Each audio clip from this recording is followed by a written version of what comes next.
So today's application workshop is going through our 5th themed grant round, which is called Positive Activities. If you could move on to the next slide for me, please, Sonia. What we're going to do first is just give you a bit of a whistle-stop tour about the F and where we're at and what our mission is, and then we'll dive into some more specifics around this round. Thanks, Sonia. So our strategy, as you know, within our strategy, we have a number of focus areas, and positive activities is the eighth focus area of interest that we're working on to date. And within those focus areas, we're particularly keen to really be able to understand or identify what are the promising projects that are being delivered within this area, how we test them and how we understand what works and evaluating those. And then once we've found out what works, being able to take that information to be able to advocate change, whether that's in policy or practice. If you could move the slides on for me, please. Fantastic, that's great. So today we're essentially looking at positive activities, and positive activities is really for us to understand within this particular theme or within this area, what are the projects that are currently being delivered by some of our key partners or stakeholders or those we may not have even met yet, that provide promise to be able to help us fight our mission, which is essentially to be able to address or reduce youth crime and violence. And we're trying to identify the most promising projects that we could scale to really understand what works and is effective for the type of young people we're most interested in for this round. So hopefully today we will be able to give you a bit more information on what we're really trying to find with positive activities, which is a really big round, and how we've narrowed it down, and the key things we're most interested in, which will help you hopefully determine whether you want to put in an application or potentially even identify a few areas that you may want to ask us additional questions on to clarify some of your thought processes. Thanks, Sonia. I'd encourage you to watch an excellent kind of preamble, if you will, to today's session, so which is really identifying why we've chosen positive activities and the reasons behind why we're quite interested in positive activities itself. Caleb, our colleague, who unfortunately isn't here today, will narrate the video and run through our kind of thought process behind how we determined the theme of choice and the things that we're most interested in, and why we think we should, I guess, throw our attention into this particular area and test promising projects. Thanks, Sonia. So positive activities, I think I'd said briefly before that actually it could be a huge area, because positive activities could transcend many different activities that we do, especially with the young people we're here to serve. So one of the first things we had to really think about was what do we mean by positive activities, and what are the ones where perhaps we think we can make most inroads in terms of understanding what works, that best align to the type of young people we're here to support from a YEF perspective. So that allowed us to really focus our kind of thoughts and develop a research question, which is essentially, do positive activities, and from our perspective, that's defined as sport, the arts, and wilderness and adventure activities, lead to improved violent offending outcomes for children and young people, primarily aged 10 to 18 years of age, who are at high risk of being affected by violence, offending, or exploitation? So that was our question. Broadly, what we're looking for. What does that mean in practice? If you could move on for me, please, Sonia. So defining what we mean by sports, the arts, and wilderness and adventure activities, because in and of themselves, they're really broad areas. So one of the things that we wanted to look at and really unpick is, what do we mean by sport? What do we mean by the arts, for example? And there are several things that occur to us. The first thing is these activities could be delivered in and of their own right. So they're standalone. That could be going to play five-a-side every week in a mugger within your local recreational area. It could also be a hook. So it could be that I go and play, I don't know, look at music, like doing a DJ set, learning to be a DJ, and that's the hook for me to go and have mentoring or career advice within a specific area as well. So we know there are two kind of areas that we could look at, which is standalone and hook. Some services deliver both as well. But what is really important is that delivery must be structured, delivered consistently, regularly, and facilitated by the most appropriately trained practitioners, although these could be paid or volunteer. Activities need to be for the youth mission delivered primarily to those who are 10 to 18 years of age and must primarily focus on reducing violent offending behaviours of those young people we want to serve. Um, the intensity and duration of these activities must also be appropriate, which I know seems quite vague, but one of the things that we were really keen on is, for example, it isn't an activity that is a standalone assembly where, for example, you go in and you're doing a music activity and it's a one-off. That wouldn't be sufficient for this funding. So it's really thinking through what is the intensity of the sessions, so how frequent do you have them, and what's the length of those sessions as well. Thanks, Sonia. So what does the evidence say? What do we already know about these particular areas? So from a sports perspective, we know that there's potential to have a high impact on crime and violence. So the potential is there and some promising findings, but there's more we need to know. We need to do more in the evaluation space. We need to do more testing to really understand whether that potential can come to fruition and the things that work best for different types of young people and what that looks like in practice. The arts currently has really limited evidence base, although there are positive early indications that are coming through. So there is some promise there, but we know we need to be able to test some of the arts interventions at scale to really understand whether those kind of little roots or positive shoots that are coming out of the evidence that we have so far are sustained and realise their potential. And then finally, wilderness and adventure activities does have an impact on crime and violence, albeit from the evidence that we know so far, it's low or moderate impact on reoffending. But there does seem to be a high impact on those behavioural difficulties. But again, there are gaps in our evidence and our knowledge. So for us, we felt positive activities that these three, if you will, programme areas, sports, the arts, wilderness and adventure activities, had some promise, each with a slightly different level of evidence base to start with. And we had great potential to try and plug some of the gaps in our evidence knowledge and really expand our understanding of these positive activities and the potential impact it will have on the lives of the young people we're here to serve. Thanks, Sonia. So I guess then moving on to the real detailed bit, what will we fund through this grant round? So you've seen the three areas of interest that we're most interested in terms of the programme types and how positive activities align to that. You've seen that these could be standalone activities or they could be used as a hook to have a more intensive intervention, whether that be mentoring, employment, education, whatever that looks like. But you probably want to know more. We need to tell you more about who we want to work with and what that looks like in practice. So if you could move forward for me, please, Sonia. Who are we here to support? So at the heart of all of the funding rounds that we open and that we push out there and we evaluate are the young people we're here to support. And we're really keen that our specifications in terms of the young people we'd really like to target our rounds on are really clear and concise to ensure that we're really helping those that we feel we can have most impact on and where we need to generate evidence to see what works for these young people.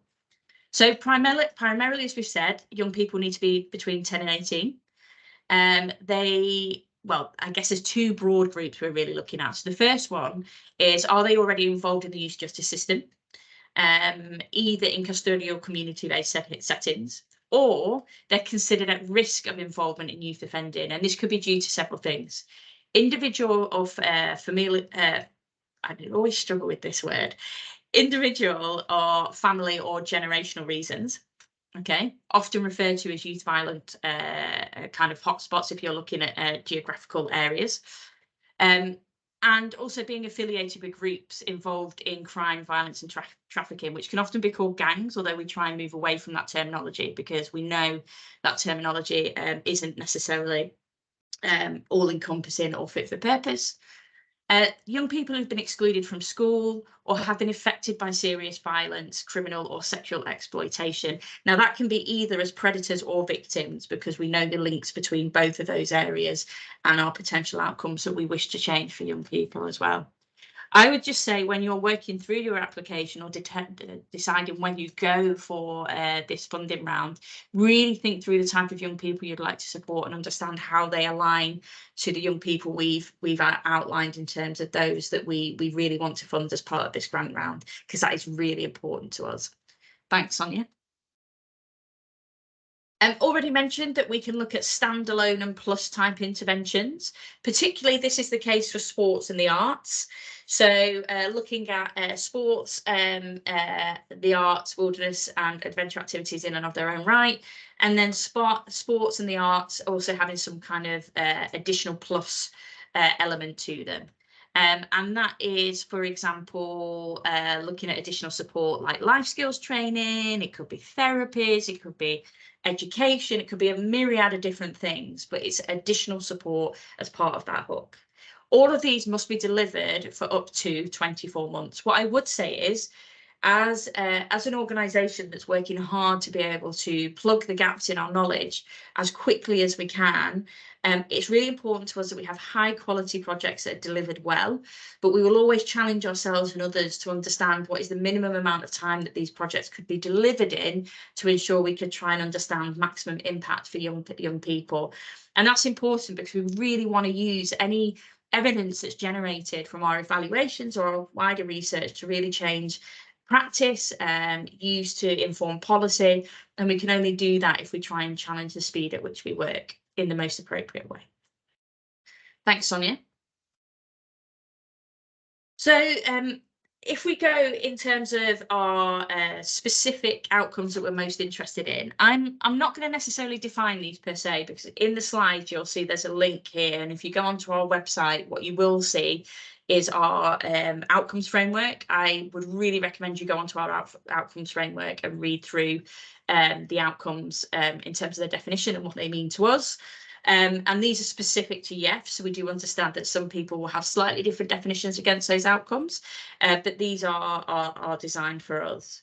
But our primary outcomes of interest for this grant round are around offending behaviours, both violent crime and non-violent crime, looking at victim of crime, behavioural difficulties, and drug and alcohol use. We have a subset of secondary outcomes, which we're also really interested in. You could move forward for me, please. Thank you. And these are looking at building and maintaining relationships, community connectedness, opportunities for education, employment and training, goals for future, positive and pro-social identity, self-esteem, regulating and managing emotions. Now, this doesn't mean to say that some of your projects don't work towards a plethora of different outcomes that may not necessarily be on these slides. But one of the things we're really keen to do is to understand projects that do fit with the two slides that we've shown you. Our primary outcomes of interest for this round and secondary outcomes of interest for this round. They're really important to us because that's where we feel that we can generate some of the most interesting findings to help us understand which of the positive activities and areas of interest work for whom and in which context. Thanks, Sonia. So what does the eligibility criteria look like for organisations who want to apply? So first and foremost, the project has to work in England and or Wales, because they're the countries that we cover. The lead organisation of the project should be a registered organisation or a statutory body. The majority of the children need to be 10 to 18. There is a small bit of flex in there, but we should have most of our focus looking at 10 to 18, and that's really important to us for this grant round. Your project is delivering positive activities as either a standalone or hook, or that could be a combination of the two. As I said before, some organisations deliver both elements, so standalone and a standalone with a hook. And we are always interested in seeing a range of things that projects can deliver, providing it's clear, concise, and well presented, so we know what it is that you're asking for. Your project is directly working towards impacting at least one of our child and young person outcomes identified for this round, so the last two slides. That's what we're primarily interested in. If it doesn't work towards one of those, and it isn't really something that we are particularly interested in for this funding round, that doesn't mean to say that there aren't other interests for that particular project within YEF or further afield. You should already be delivering your project to young people. There may be tweaks, and it may be that you expand your delivery to fit our scope of young people we want to support, but delivery should be happening. There should not be brand new projects that have never been delivered before. You must have the potential and capability to reach at least 350 young people. So we figured out a rough idea about our reach based on the evaluations and projects that are being delivered already, and what that looks like in terms of our ability to see whether something works or not against our outcomes of interest in the last two sides. So essentially, the number of young people we've presented here, we believe, is around the number we need to see whether change has happened against the outcomes that we're most interested in, and for us to determine whether that change is because of the intervention or not. You could just go back for me, please, Sonia. Thank you.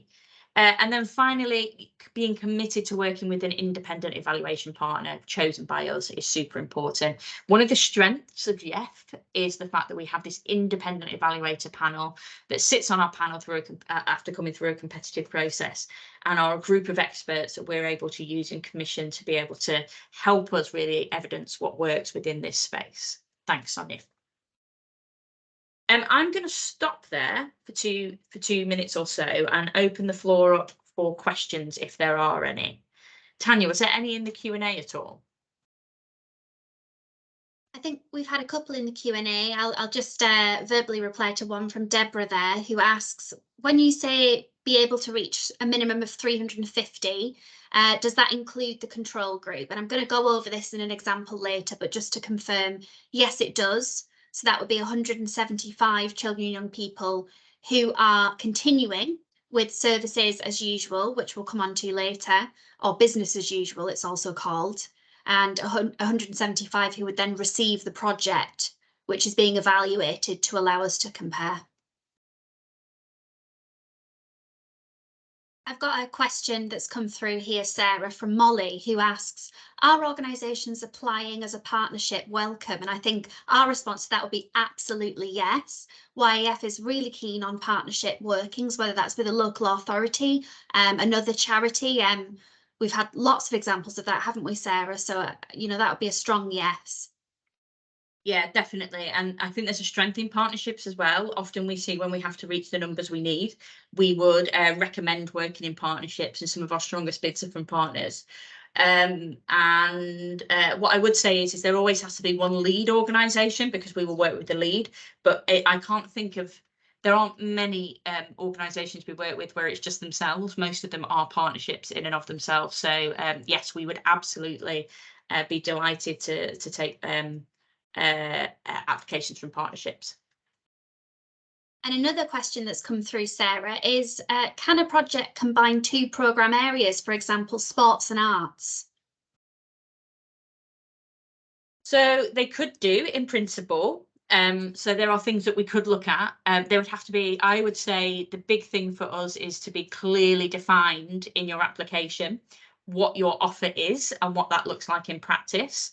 So the biggest thing for us is when we're reading the applications, is it really clear what your offer is and what that means in terms of who gets what and when and how consistent it is. That's super important, because that allows us to understand whether we can evaluate it based on whether it's being delivered consistently or not. So in principle, yes, but just really think through how you present that so we can understand what's being delivered to who and when really, really carefully. I think there were a few other kind of quick questions on here as well. I think there's one about you refer to 350 minimum young people. What kind of interventions would you expect for this number? For example, how much time would interventions require? Just trying to picture your expectations. I'm not sure. That's a really difficult question to answer, because our pushback would be, well, what is your project? Who are you delivering to already? What does that look like in practice? And the question would be, what you're delivering, can that be scaled to reach these numbers? So our funding period is for no longer than, I think, 2 years. That's what we generally kind of look at, but we want to do it as quickly as possible. But some interventions may be 12 weeks, some may be 18, some may be 6 months. It really kind of depends. So that would be something as an individual organisation or set of organisations you need to go back and talk through. Another question about how does this fit with many other projects in this area, such as your choice? Assume this needs to be a separate cohort. Yes, very much so. So it needs to be a separate cohort. We wouldn't want contamination, and we'd want to separate from our funded projects to make sure that we could understand in and of their own right whether these projects work for the young people we were interested in working with. So yeah, we work really closely with other funded projects to make sure we're not contaminating or competing for the same young people, which wouldn't be great either. Hi, my mic's been unmuted. Can you hear me? Yes, we can. Amazing. Super. Thank you. I'm taking in a lot of information really quickly, but I wanted to ask, when you talk about this shouldn't be a brand new project, what if you have run this project but not with this kind of focus group of kids? Is that okay? Yeah, that's fine, because what we would see is you would be transferring your project to a new cohort. Correct. Yeah, and all we would ask is when you're doing your application is why you might think it might work for the cohort you're interested in. Absolutely, and yeah. what skills and Why it's transferable. Yeah. Exactly. Okay.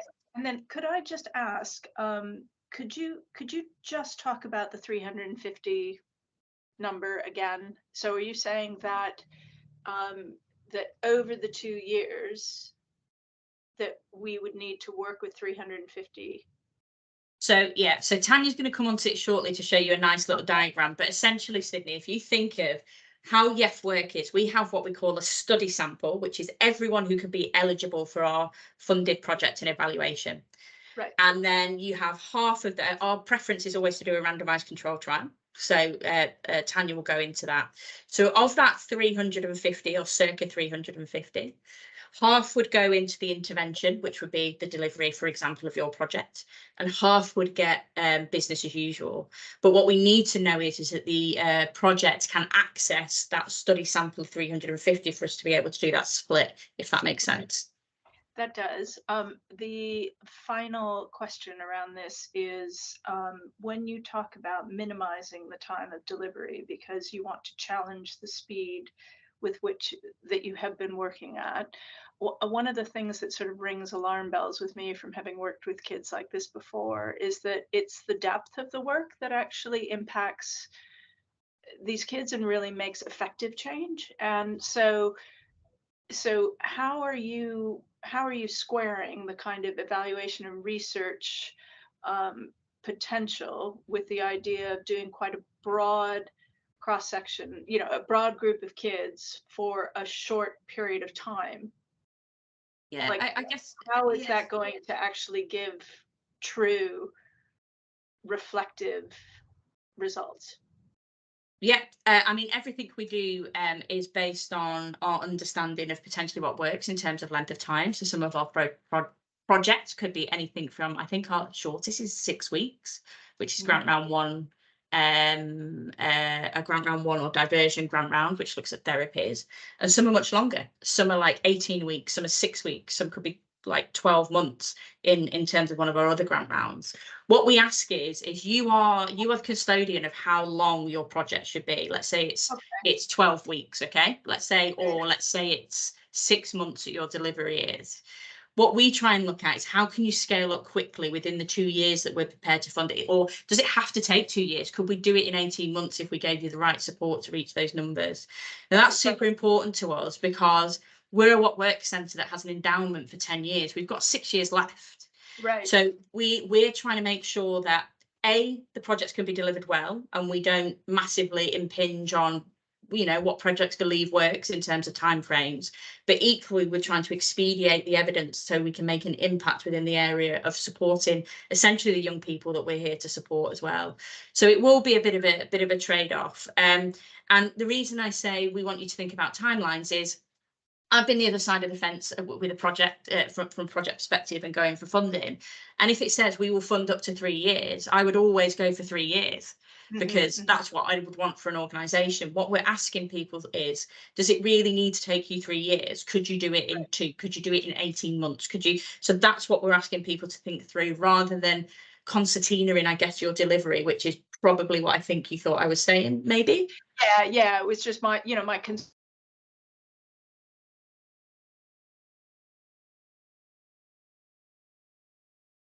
I think we may have lost sound from you, Sydney. But if there aren't any other questions on there, I think, does anybody else have their hands up? Do we have any other questions before handing over to you, Tanya?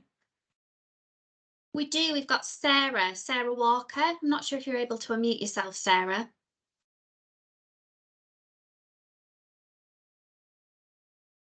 If not, we can always come back to you. Perhaps let's do that, shall we? Okay, so I'm just going to speak to you about our evaluation approach and why we conduct evaluations for all the projects that we fund at YEF. Next slide, please, Sonia. Wonderful. So at YEF, we are committed to finding out what works to prevent children and young people and becoming involved in violence, and building a movement to put what works into practice. And as part of that, we see collecting evidence of effectiveness absolutely as critical. So each YEF project has two equally important elements, which you can see there on the screen. We've got the project and we've got the evaluation. And in our mind, those two elements are part of an indivisible whole. So there is no evaluation without a promising project. And all projects kind of require an evaluation of their effectiveness in order to continue to reiterate, to improve, and to impact the lives of children and young people effectively. So every project that the YEF funds is partnered with an independent evaluator, which I'll get onto in a second. And that evaluator's sole job is to support you, the delivery organisation, in collecting evaluation data and monitoring the impact of your project. Next slide, please. So you might ask the question, and some of you indeed were kind of alluding to this, why evaluate anyway? You know, what's the point of this? Well, we would argue that in order to provide the best possible care for children and young people, we need to learn what works for whom, when and how.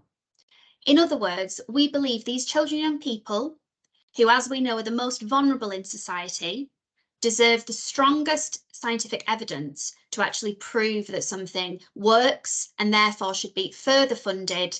And we need to convince change makers that these are the strongest ways that we can think of as a collective to prevent young people from becoming involved in violence. So you'll see that last point there, to share best practice and make a change at a societal level and convince policymakers to give us their money is core to why we evaluate.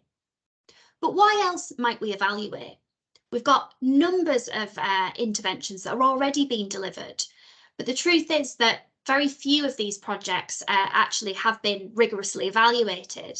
And it's really important to us that we check that these projects aren't indeed harmful. So that's another reason why we need to evaluate. The third and fourth reason are kind of interlinked. We want to support you, the grantee, who are doing the essential, important work on the ground to actually, you know, derive a strong evidence base that you can then put forward to local authorities, future potential funders, children and families to, you know, convince them that this is the best way to kind of spend that public money. And we're building the evidence base over time. So these are all the reasons which we feel are really compelling and why we need to evaluate. Next slide, please. So some of you asked, what about pilot studies? And this kind of links to this slide.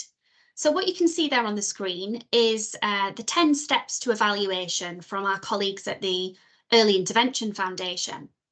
And what we've highlighted there is there's lots of different types of evaluation that are suitable for projects at different stages in their lifespan.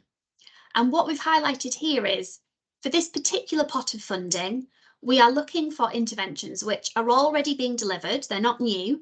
So you might have some preliminary feasibility work that you've conducted that might be internal, or perhaps you've already engaged with an external or independent evaluator. You've got some tentative evidence, but you want to take it to the next level.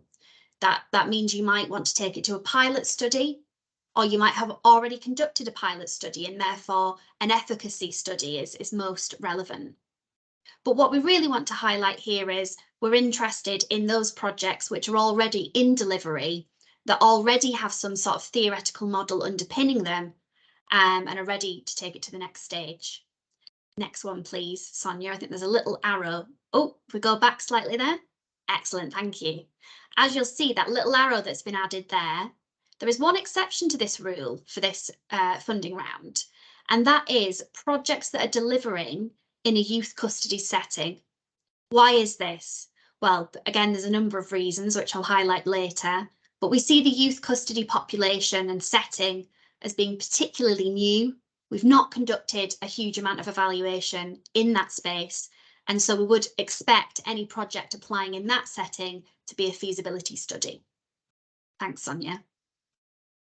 Okay, so I alluded earlier to the fact that YEF conducts rigorous evaluation, and you might probe us on that. What do you mean by rigorous? Well, at YEF, we take a common approach to evaluation across all of the projects that we fund. And we describe these as robust, reliable, and rigorous because we adopt a design that allows us to compare the children and young people who are engaged in the project with children and young people who continue to receive other services. So, also referred to as business as usual. This might be some sort of statutory support, it might be another project, but it's something that is different to the project that we're wanting to investigate. And how we do this is we randomise children and young people into what's called a control and an intervention group, which I'll outline in a bit more detail in a second. And what we do is for both groups, we are understanding before, during and after the project, how did they compare on the outcome of interest? So as Sarah outlined earlier, the primary outcome of interest might be behavioural difficulties. It might be offending, violent or non-violent offending. So that's what we mean by robust.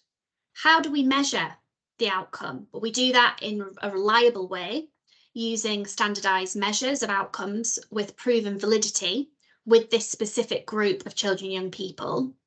And the YEF has a number of measures that we've identified as passing really rigorous criteria for being reliable and valid, which all of our projects use. You can find those on our website. And finally, the evaluations are rigorous. This means that they produce valuable findings for the grantee that can be trusted, that can be taken forward by you as the grantee to say, look at this evidence, our intervention has X effect. And finally, we also build into our evaluations the ability to track children and young people over time. We do this through what we call our data archive. You can learn more about that on our website. Next slide, please. Okay, so the golden question, which lots of people have been asking. As you'll notice, we are looking to reach large numbers of children and young people, and this is due to the type of evaluation we are looking to conduct. So the scale of the groups that you'll be required to meet will depend on your primary outcome. If your primary outcome is looking at offending, we estimate that you'll need a minimum of 700 reach, which I'm going to outline in a second. So reach, how many children and young people can you refer into your project? So not necessarily receive, but they're being referred, so they're eligible for support. Or if you're measuring another primary outcome on our list, for example, behavioural difficulties, we require a minimum of 350. Now, this is over the course of the entire grant. And I'm just going to show you visually what we mean by this. So if you could just go next, Sonia. And I think there are a couple of things. So first of all, let's take that example, behavioural difficulties. You want to make a meaningful change in the behavioural difficulties of children. So say your project was able to have referred into it 350 eligible children, young people. If we go next, of that 350, we would have 175 randomly allocated to continue to receive whatever statutory support or existing projects are available within your community. And if we go to the other group, who are randomised into the new project, this is the positive activity. This is the thing that we think works better than the other statutory support or the business as usual, but we don't know. And that's why we're randomising, and that's why we're evaluating. Is it more effective than regular services or not? Thanks, Sonia. Next slide. And so, sorry, can we just go back? Sorry. And just to kind of articulate, then if you were to have offending as the primary outcome of interest, that would be a minimum of 700 split into, 350 and 350. So the same approach would apply there. Thank you, Sonia. As I mentioned, we do have differences to this rule if you are applying to work in youth custody settings. I won't go into that in detail now due to time, but we anticipate that, due to the smaller population of children in youth custody and the unique and sensitive group that they are, also the times that they spend in youth custody isn't likely to be more than 18 months at a time. Sorry, the average is 18 months, but they're can be in youth custody for up to 24 months. There's some more recent statistics on this in the government website, but just to flag that for you. Next slide, please. All right, this is my penultimate slide, which is really to give you a flavour of, again, those indivisible wholes, the project and the evaluation, and when does my team come in with Sarah's team and kind of take the projects through to partner you with an independent evaluator. So what you can see there on your screen is the different stages of our application process. And at the moment, we're in the red stage, stage 1. You're applying. We'll then longlist, we will shortlist an interview, and so on and so forth. And what you can see at stage 2 is that yellow square there, which is where my team come in. And what happens is the shortlisted projects who have been successful at interview, we go forward and pitch your project to our evaluation panel. That's a panel made up of about 40 higher education institutions and quality evaluators who bid for a tender to evaluate your specific project. So they're interested in being your independent evaluator. You then get paired with them at the next stage, which we call co-design. And that's really unique to YAF. It's where the project and the evaluator meet for the first time, you collaborate and you imagine what this partnership is going to look like. Okay, we're just on to the final slide, which is to signpost you to some other helpful resources regarding evaluation that you can find on our website. But owing to time, I better leave it there. Let's see if people have got any pressing evaluation related questions. Thanks, Sonia. I was just replying to one, Tanya, which was just asking about, do you have thoughts on how the control group should be determined, or is this for us to propose? And I was just putting that this would be something if you were successful and got through to the next stages during kind of theory of change and co-design work with support of ourselves and evaluators that you would work through. So for the time being, it's really thinking through who are your young people, how many could you reach, and what does the delivery of your project look like? There will be a question on what business as usual could be, i.e. in the absence of your project being delivered in that area, what would young people normally receive? And that just helps us start to think through what that might look like. Beyond that, the detail will be worked out further down the line, so you can really dig into that further. I think. Oh, there was another question on outcomes. Could people focus on our secondary outcomes rather than our primary outcomes? Tanya, I might hand over to you for that one. Yeah, so in any kind of YF evaluation, we're interested in the most pertinent outcomes related to violence. That's why we've chosen this short list of primary outcomes.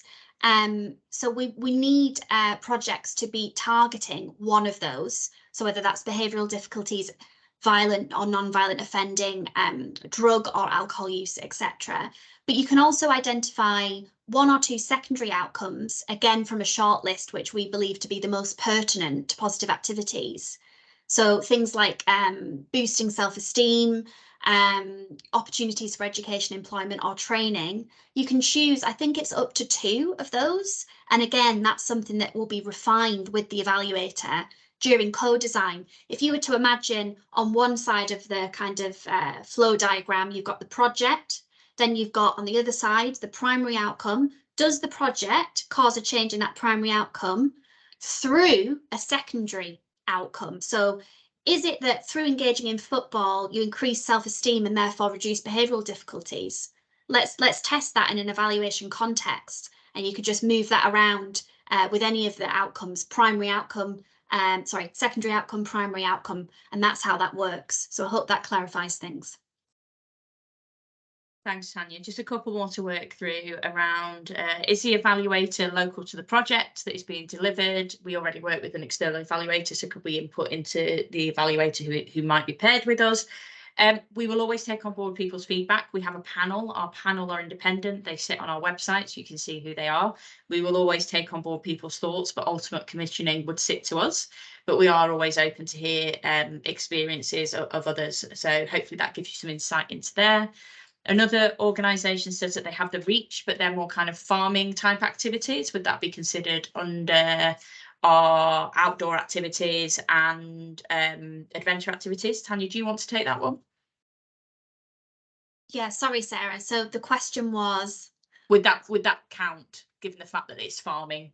But I think given the fact that the farming type activities are outdoor activities, it would cover those. Obviously, we'd need to have more detail, but there isn't any reason why it shouldn't. Yeah, absolutely. I'd agree with that. Fantastic, thank you. And then something around how positive activities programme linked to or aligned to the levelling up partnerships currently taking place within 20 towns and cities. Seems the link well to the reducing crime theme. We haven't personally reached out to each of the sites with the levelling up partnerships, but if there is something that they have to offer and there's something that they're already delivering or working with, there isn't any reason why they couldn't apply for this funding. So whilst we haven't necessarily specifically reached out to them, there could be leverage in them reaching out to us or looking at the funding to see whether it's appropriate for them. I am really aware of time and we have a few things to kind of go through. So I might just do one more question, which is, we have a project that's delivered partially in youth justice service and partly in schools. We've already worked with an independent evaluator to develop a theory of change, but think it's a fantastic opportunity for further evaluation. Is the project likely to be eligible? Yeah, I don't see why not. That seems like a prime candidate for us. I think there are some more questions, but what I might ask is either people to leave those questions towards the end or to put them in the Q&A, just aware we need to go through a few more slides. Sonia, could you share the slides again for me, please? So I'm just going to quickly do a whistle-stop tour on the assessment criteria that we're looking at for this round and some of our key timelines, and then hopefully there'll be some time for some more questions at the end.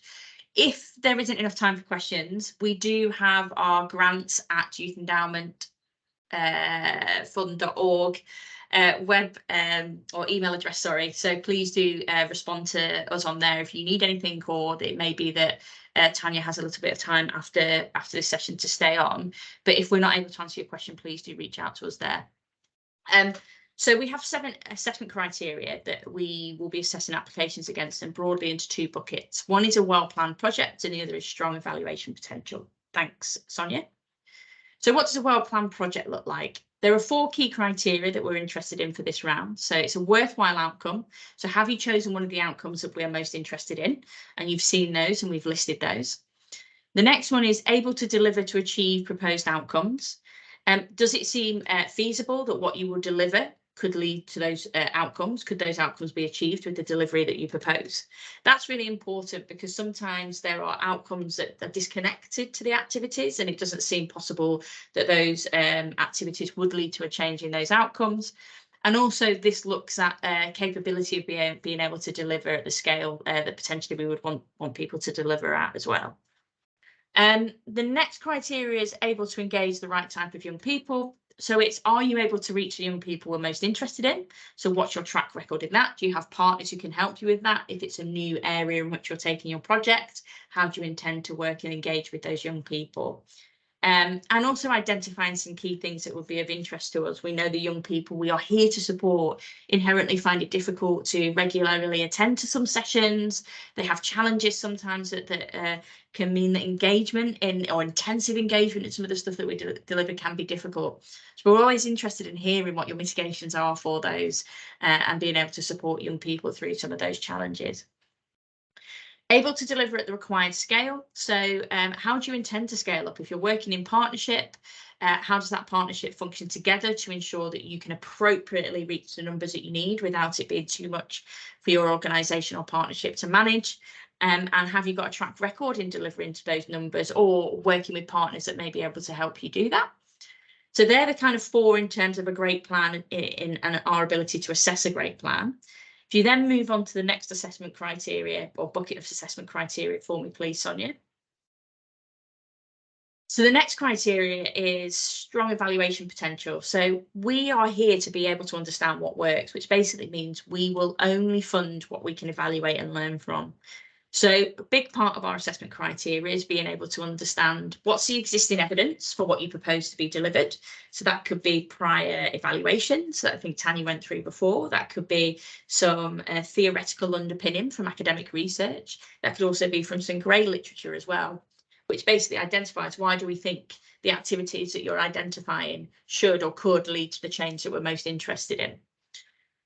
Number 6 is it valuable? So that's looking at things such as the sample size, which is the number of young people you'll be able to reach. Can you reach broadly the study sample that we'd want to be able to do the type of evaluation that we would like to? And that includes obviously the figures that we've been through, around 350 young people, but I would also start to think through, what do retention rates look like within your project? Because it may be we're saying we need you to reach 350, and some of you may be sitting there saying, we have about 80%, really, 85% that complete the project in the way that we want. So that might affect the numbers that you intend to kind of reach, taking into account that the young people that you're working with. And then finally, likely to lead to change. So one of the questions we have is that we work through is, if we find your project works brilliantly, what do we do with it? Do you as an organisation get bigger and you're able to deliver it at scale nationally across England and Wales? That's quite a big ask. Is it replicable? Could you train other people to deliver it? Could other people pick it up in some way to deliver it? Could it change policy and practice? Could it do all of the above? So again, it's just taking our focus towards, if this is found to work brilliantly, how do we then use this to change the lives of young people that we're most interested to serve? Thanks, Sonia. The other thing that's really important to us is our commitment to equity. So equity or equality is super important to us. So one of the things that we're really keen to make sure runs through and is embedded in all of our funding rounds is our ability to serve the most marginalised young people and those that are significantly overrepresented in the youth justice system. We really want to see how projects address that and what that looks like in practice. We want to know how you reach young people and children who are generally overrepresented in the youth justice system, how you engage with them, how you retain them, and how you potentially exit them from your project once they're finished. They still have that support there. Knowing how you do that and you do that well and how you've thought that through is really important, and how your partners will work with you to do that. And that informs many of our decisions, just to ensure that actually our projects are fit for purpose and they're able to reach the groups that we're most interested in supporting. Thanks, Sonia. Some top tips around using our online portal. So it's just really making sure that obviously our online portal is online. So there are some top tips that I would really identify, making your life easier. Save and write your answers in a Word document or an Excel document first, so you don't accidentally lose them online. That happens in very rare occasions, but it can happen. Make a note of your email and your password when you reset or set up your account, so you can go back in if you need to at any point. If there are any technical issues, let us know and reach out to us. Don't use your back and forward buttons in your toolbar of your web browser. Use the ones that are in the portal itself. And it does have a tendency, if you've left it open and inactive for like 30 minutes or an hour, that's when you tend to sometimes lose your stuff because it refreshes. So just be mindful of that as well. If you could move forward for me, please, Sonia. I think if we just move forward onto the next set of slides for us to just go through the timelines, and then what we can do is then answer some questions. So there are many bits of resources that are available to you. So there's our toolkit that will let you know about the details of the evidence that we've used to identify where the gaps are within positive activities. So that's one thing for you to be able to use. That will also help you with one of the assessment criteria that looks at prior evidence. So you can understand where that sits with your project. Thanks, Sonia. And key dates and timelines, which I know people ask for. If you could just get all of those up for me, please, Sonia, that would be great. So as you know, applications are open and they run until the 26th of May. We will then go through a period of many assessments. So we go through different cycles of assessments until we eventually get to shortlisted applicants, where we invite those shortlisted applicants to interview, and they will be informed by mid-June, and then we will do the interviews late to mid-June. So that's when we'll hold those interviews, which are about 2 hours in length, and we would send further information to you if you were successful. Initial approval would then be in July, and that would take you through to the next stages where we'd look at theory of change, co-design, and potentially moving on to full commissioning. So they're the key timelines. I'm going to pass over to you, Tanya, if that's okay, for you to pick up on any other questions. But in the meantime, if people do need anything more from us, please do reach out to us through our grants inbox, and we will be able to answer those questions. But Tanya, I'll hand over to you to answer any more questions in the interim. Wonderful. Thanks very much, Sarah. And I know you have to push off, so I'm very happy to stay on the line for a bit longer to see if anybody's got any further questions. I just wanted to draw everybody's attention to two things. The first is if, you know, in the remainder of this kind of 5 minutes, I'll stay on the call a little bit longer. If you have any questions outside of this meeting, please do email us. I've put in the chat already the email address that you use to reach out to us, but just to remind everybody, so that email address is grants@youthendowmentfund.org.uk. If your question hasn't already been answered during the course of today's session, please do reach out to us. And something else that I just wanted to draw your attention to, in case it's relevant and before I, you know, have a look at the floor, if you are a smaller arts organisation that's unable to reach 350 children, young people yourself, you know, over up to 24 months, I'm just going to pop in the Q&A a link. Now that link is to a sign-up form that we've created specifically for arts organisations, smaller arts organisations. You can leave your contact details with us and we will alert you to any future funding opportunities for what's called a multi-site trial, which we're hoping to run in future for arts. So if you'd like to do that, please take a look in the Q&A at that link. All right, so I'm just looking at who has got their hand up. Okay, can I go over to Sydney? Did you want to unmute and ask a question? Hi, thank you. I just wanted to say I absolutely love your co-design ethos, and I wish everybody did that. Can I just ask, do you have a ballpark idea of how many projects you will shortlist that you're looking to shortlist? Yeah, absolutely. So in terms of the number, we're hoping to fund 5 to 6 projects. We've got a funding pot of 9 to 10 million.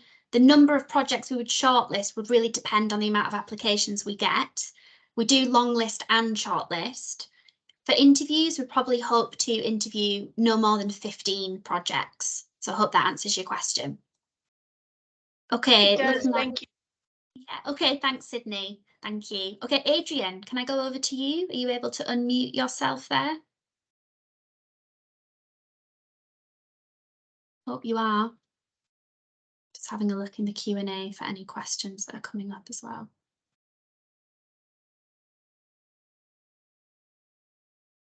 Adrian, if you want to put your question in the chat, if you're not able to unmute, please do.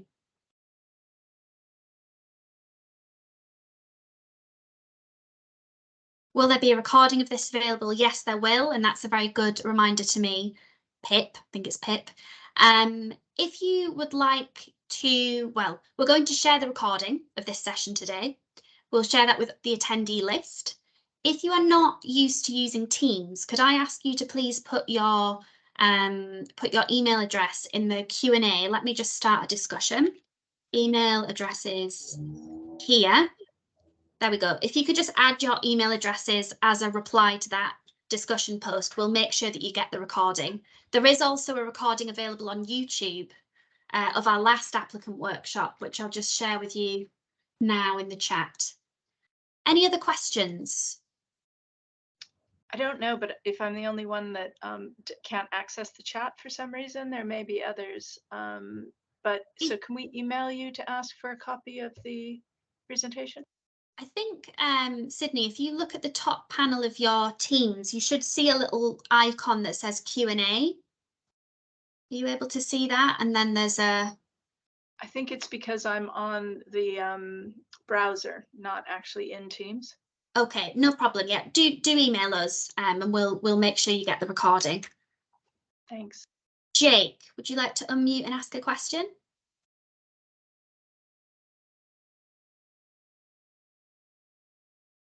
You able to unmute, Jake, at all? I've got a question here. If you plan on partnering with another organisation, how should we decide who is most appropriate to act as the lead partner? Yes.